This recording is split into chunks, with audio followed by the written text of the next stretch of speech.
Hello అండి, అందరికీ నమస్కారం. ఈరోజు నేను మా ఇంట్లో ఎప్పుడు చేసుకునే చికెన్ బిర్యానీ ఎలా చేయాలో చూపించబోతున్నాను. చికెన్ బిర్యానీ చేసుకోవడానికి కావలసినవి: ఒక పెద్ద ఉల్లిపాయ, 3 పచ్చిమిర్చి చీలికలుగా కట్ చేసుకుని తీసుకున్నాను.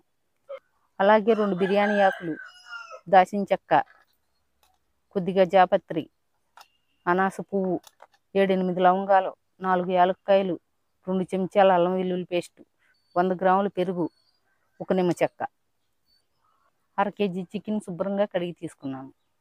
1/2 కేజీ చికెన్కి 300 గ్రాముల బియ్యం గిన్నెలో పోసుకుని కడిగి పక్కన పెట్టుకోవాలి.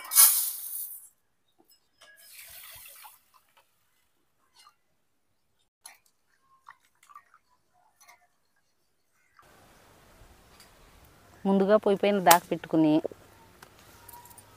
4 చెంచాల ఆయిల్ వేసుకుని ఆయిల్ వేడెక్కనివ్వాలి. ఆయిల్ వేడెక్కిందండి, మసాలా దినుసులు వేసుకుని వేయించుకోవాలి.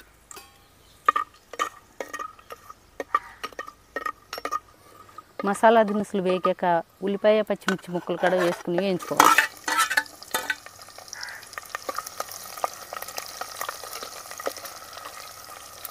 ఉల్లిపాయ, పచ్చిమిర్చి ముక్కలు వేగిన తర్వాత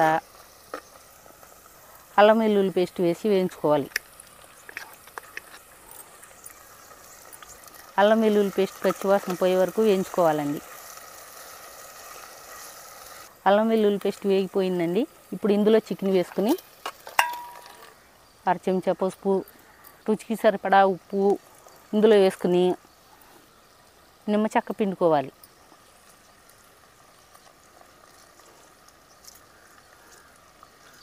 నిమ్మరసం పిండుకున్నాక అన్నీ కలిసేటట్టు కలుపుకోవాలి.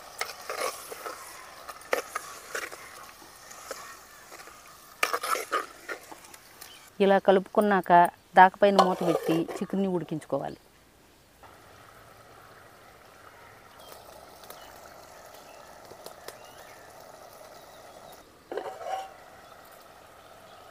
చికెన్ ఉడికిపోయిందండి. ఇందులోకి 1 చెంచా కారం వేసుకుని కొద్దిగా పుదీనా, కొద్దిగా కొత్తిమీర, పెరుగు వేసుకుని కలుపుకోవాలి.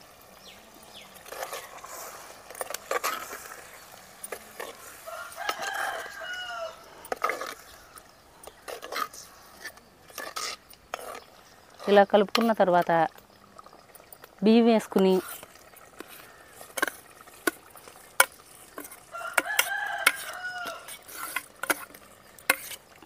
అంతా కలిసేటట్టు కలుపుకోవాలి.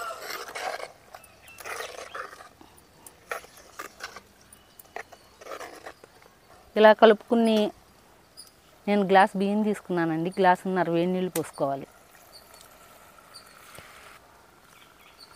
నీళ్లు పోసుకున్న తర్వాత ఇలా ఒకసారి కలుపుకుని మూత పెట్టుకుని బిర్యానీని ఉడికించుకోవాలి.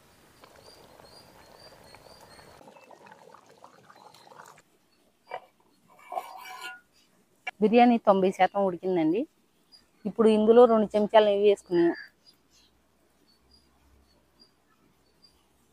దాకపైన మూత పెట్టుకుని బిర్యానీని మిగిలిన 10% సన్నని సెగపై మగ్గించుకోవాలి. బిర్యానీ చక్కగా మగ్గిపోయిందండి. ఇక దాకని పొయ్యిపై నుంచి దించి పక్కన పెట్టుకుని వేడి వేడి బిర్యానీని ప్లేట్లో పెట్టుకుని తినేయటమే.